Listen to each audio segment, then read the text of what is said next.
Ajay Nanda's chemistry world में आप सभी का बहुत बहुत स्वागत है।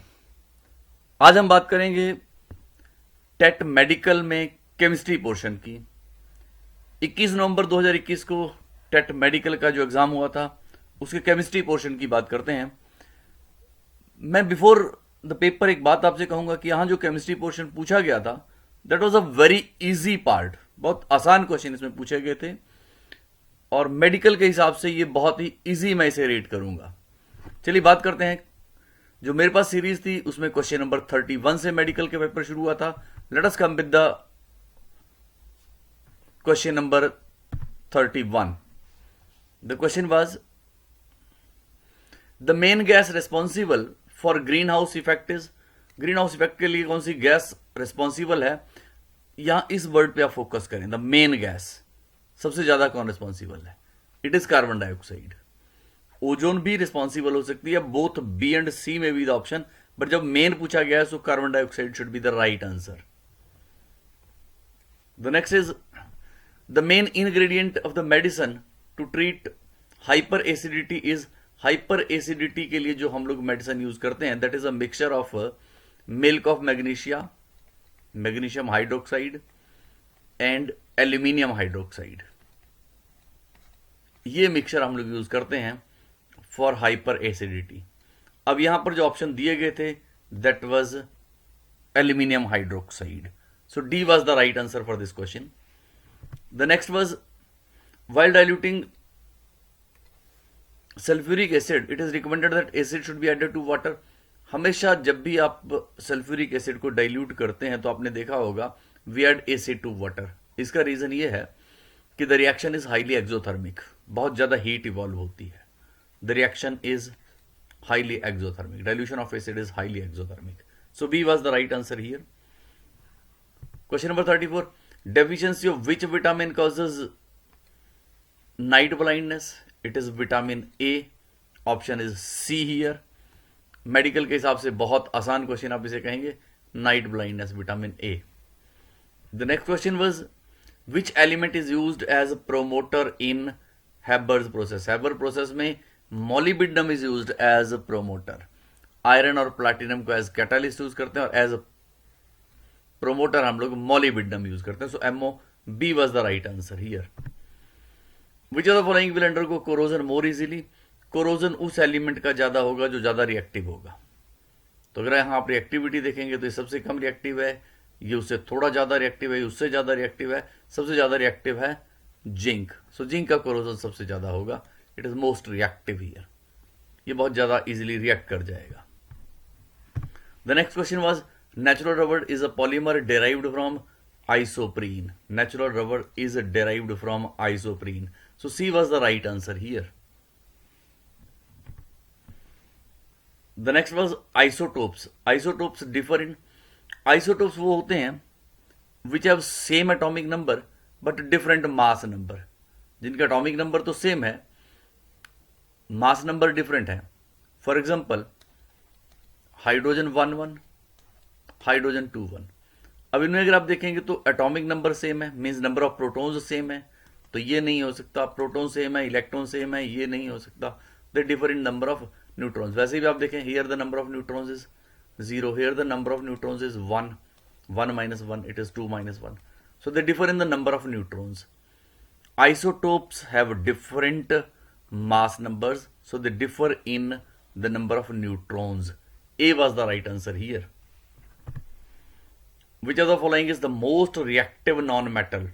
सबसे ज्यादा reactive non-metal it is fluorine। F2 was the most reactive non-metal, that's why it is called super halogen। इसको super halogen भी बोलते हैं क्योंकि बहुत ज्यादा reactive है, बहुत ज्यादा रिएक्टिव है fluorine. So D was the right answer here. It was an easy and important question. The next was isobar. Isobar वो होते हैं जिनका मास नंबर सेम होता है, which have same mass number. 40 mass number जिसका होगा that is isobar. So it is calcium here, option B was the right answer. Calcium 40 20, same mass number, they belong to different elements and have same mass number, so B was the right answer here। Which of the following has largest atomic radii? Atomic radii increases as we move down the group. अगर आप down the group जाएंगे, hydrogen, lithium, sodium, potassium, rubidium, caesium, francium, तो caesium का size सबसे बड़ा होगा। ये जो स्ट्रोंशियम और मैग्नीशियम है, they belong to the second group, beryllium, magnesium, इस ग्रुप से बिलोंग करते हैं। और इधर को जाएंगे तो साइज घटेगा, सबसे बड़ा साइज होगा caesium. So B was the right answer here. It's a very very easy question, मैं इसे बहुत इजी क्वेश्चन रेट करूंगा। The next question was the process used to separate grain from chaff. Grain को अलग करने के लिए विनोइंग, छानना, वो जो हम लोग यहां से हाइट से गिराते हैं और जो डस्ट पार्टिकल्स होते हैं, जो लाइटर इंप्योरिटीज होती हैं, वो यहां इकट्ठी हो जाती हैं, and the grains settle here, they make a separate heap here. It is called winnowing. So B was the right answer here. Sorry, D, winnowing was the right answer here. The difference between boiling and evaporation is that boiling causes reduction in volume. नहीं, ये नहीं हो सकता, boiling में volume बढ़ेगा। Evaporation can take place at any temperature while boiling cannot. Exactly, it is the right answer. Evaporation किसी भी temperature पर हो सकती है, boiling सिर्फ boiling point पर ही होता है। Definition में हम boiling के ही देते हैं, when the liquid changes into gas at its boiling point. It causes change in state of matter, दोनों में ही स्टेट चेंज होती है, लिक्विड इनटू वेपर, दोनों में सेम है, बाकी नहीं। It was evaporation can take place at any temperature and the boiling takes place at the boiling point only. So B was the right answer here. 44, which of the following is used in bullet proof glass. Bullet proof glass में Lexan use करते हैं, carbonate. यहां ज्यादातर लोग PMMA यहां गलती करते हैं। दो क्वेश्चन वाजिब है। PMMA is used in the aircraft Windows में हम ये यूज करते हैं। बुलेट प्रूफ जैकेट में Lexan. A was the right answer here. The next question was the first atomic theory was proposed by Dalton. It is Dalton's atomic theory. Rutherford ने तो बाद में जाके उसको मॉडिफाई किया था, न्यूक्लियस की डिस्कवरी की थी। डी ब्रोगली तो बहुत बाद आया था जब क्वांटम मैकेनिकल मॉडल आ गया था। और मेंडलीफ ने एटॉमिक थ्योरी पे बात नहीं की थी, बट मेंडलीफ ने जो बात की थी that was on the classification of elements. Which of the following is known as super halogen. मुझे लगता है ये क्वेश्चन हमने पहले भी डिस्कस किया है। Fluorine is called super halogen because it is very highly reactive, बहुत ज्यादा reactive, it is highly reactive, that's why it is called super halogen. The next question was the permanent hardness is removed by. Permanent hardness can be removed by washing soda. It is sodium carbonate. यहां sodium bi carbonate दिया था, it is sodium carbonate, washing soda. B was the right answer here. The next question was acid generally used in acid batteries. जो batteries में acid use होता है, it is sulphuric acid. Lead acid batteries में sulphuric acid हम लोग use करते हैं। So C was the right answer here. Which element has highest electron gain enthalpy. It was a very easy and very important question, बहुत बार ये exam में पूछा जाता है। It is chlorine. Electron gain enthalpy chlorine की ज्यादा है। The next question was water drop is spherical due to surface tension.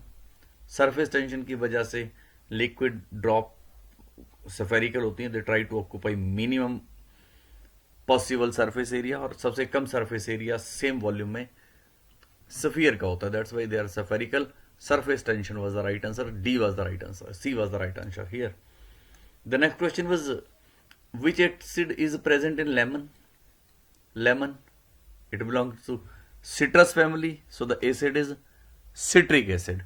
A very easy question. pH of blood, it is somewhere 7.4. C was the right answer. ये actual में 7.35 से लेके 7.45 तक होती है, तो 7.4 एवरेज थी इसकी, तो C was the right answer here. Blood is basic in nature, कई बार इस तरह से भी बात पूछी जाती है। The most abundant rare earth metal, rare gas in the atmosphere, rare gas atmosphere में it is argon. Argon is the most abundant rare gas in the atmosphere. C was the right answer here. Bakelite is used in making electrical appliances because bakelite use करते हैं, जो बिजली के switch बने होते हैं वो bakelite से बने होते हैं. Because it is a very good conductor of, very good insulator of electricity. C was the right answer. ये एक अच्छा इंसुलेटर है. थर्मोप्लास्टिक नहीं जी, थर्मोसेटिंग में आता है. It is C, good insulator of electricity. Pure water can be obtained from C by reverse osmosis. Reverse osmosis से जब उनको सेमी परमेबल मेम्ब्रेन से पास करते हैं तो it the solvent moves from lower concentration to higher, from the solvent moves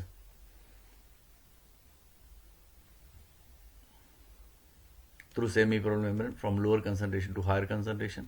This is osmosis, or reverse osmosis हुआ from higher concentration to lower concentration. So it is purified by reverse osmosis. So B was the right answer here. Which of the following contains non-metal as one of the constituents? किसमें non-metal present होता है? It is steel. और steel में कौन सा non-metal present होता है? It is carbon. Carbon is present in steel. So A was the right answer. Which of the following medicine is used to lower body temperature? It is antipyretic. बुखार के लिए जो दवाइयां दी जाती हैं, they are antipyretic. The word pyro stands for heat. Body की heat को कम करने के लिए एंटीपायरेटिक्स. बुखार के लिए जो है, एंटासिड एसिडिटी के लिए, एनाल्जेसिक्स पेन किलर्स दर्द के लिए, एंटीबायोटिक्स माइक्रो ऑर्गेनिज्म को किल करने के लिए. So here B was the right answer, antipyretic. For example paracetamol.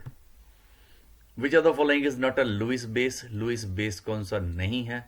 Louis base वो होते हैं which can donate a pair of electrons, जो इलेक्ट्रॉन पेयर डोनेट कर सके. नाइट्रोजन के एटॉमिक शेल में 5 इलेक्ट्रॉन है, ग्रुप नंबर 15 से बिलोंग करता है, लोन पेयर है, इट कैन डोनेट. PH3 भी सेम फैमिली से बिलोंग करता है, इसके पास भी लोन पेयर है, इलेक्ट्रॉन पेयर डोनेट कर सकता है. वाटर में ऑक्सीजन के पास 2 लोन पेयर हैं, डोनेट कर सकता है, बेस हो सकता है. BF3 में इट इज लुइस एसिड. ये लुइस एसिड है क्योंकि बोरोन के आउटरमोस्ट शेल में 3 इलेक्ट्रॉन होते हैं. जब BF3 बनेगा तो 6 होंगे. ये position, it is deficient of electron pair. ये इलेक्ट्रॉन पेयर एक्सेप्ट कर सकता है, जो एक्सेप्ट करे वो acid. So D was the right answer here. Bleeding is stopped by the application of alum. Alum जब आप अप्लाई करते हैं तो ब्लीडिंग स्टॉप हो जाती है because it coagulates the blood to form a clot. A was the right answer. आपने देखा होगा हम लोग पानी को प्यूरिफाई करने के लिए भी कई बार एलम डालते हैं.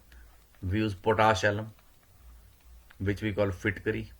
उसका रीजन भी यही है, जो पानी में इम्प्योरिटीज हैं दे सेटल डाउन, उसकी कोगुलेशन हो जाएगी. फिटकरी एलम उसकी कोगुलेशन करता है, the impurities settle down and the pure water remains behind. Blood को भी it coagulates. So A was the right answer here. The next question is if the pressure on a liquid increases. अगर liquid पे आप pressure increase करेंगे तो उसका boiling point क्या होगा? तो उसका बॉइलिंग पॉइंट इंक्रीज होगा. और इसी प्रिंसिपल पर बेस्ड है pressure cooker. So when the pressure increases, the boiling point also increases, elevation in boiling point with increase in pressure. So it was a very easy paper and hope you must have done it better. Thank you very much.